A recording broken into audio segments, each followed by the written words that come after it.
السلام عليكم شباب، ايه الاخبار؟ عاملين ايه؟ اهلا بيكم في صفحه شركه دولكس لاب. النهارده عايز اتكلم على اول تمرينتين رجعتهم في 2019. سواء انت بقالك فتره مريح، سواء بقالك فتره ما بتتمرنش، لسه داخل السنه الجديده وعايز حاجه مثلا تبتدي بيها ذهنيا تكون كويسه. اول تمرين نزلتها اتمرنت تمرين رجلين.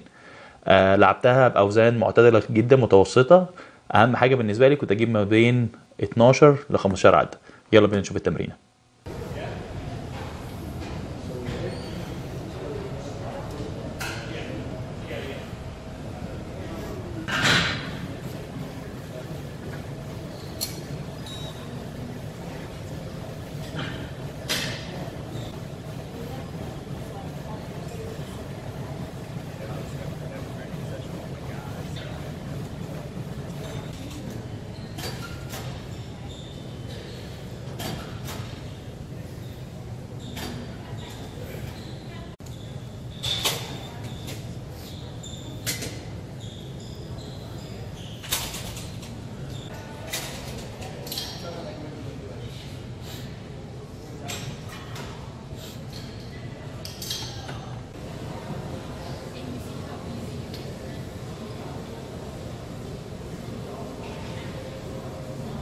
كده كانت تمرينة الرجلين اتمرنتها اول يوم، وبعد كده ريحت يوم ولا يومين، وبعد كده نزلت اتمرنت الجسم اللي فوق. اتمرنت تمرينتين للصدر، تمرينتين للظهر، تمرينتين للكتف. مفيش قانون للحاجات ديت، يعني انت بتختار اللي انت ذهنيا بتحبه. ان المسألة كلها ذهنيا، انت بتحاول ترجع نفسك للجيم تاني.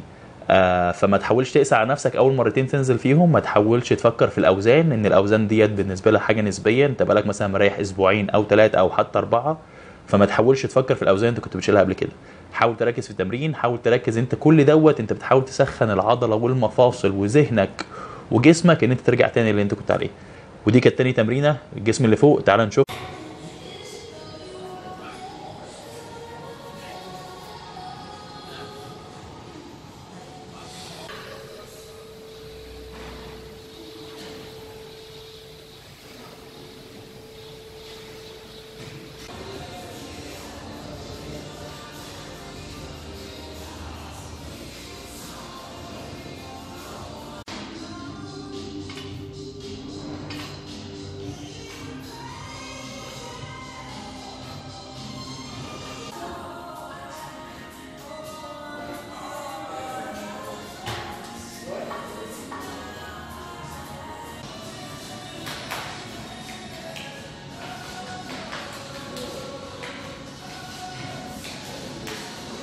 بس كده، هو ده كده يعتبر كان اول اسبوع خالص تمرين. تمرينتين خفاف جدا جدا. ما حاولش ازود اوزان خالص، لعبت باوزان متوسطه. 4 ادوار كل تمرينه، بحاول اجيب ما بين 12 ل 15 عده او من 8 ل 12 زي ما انت بتحب. الفكره كلها التمرينتين دول انت ذهنيا وجسديا بتحاول ترجع نفسك تاني للتمرين.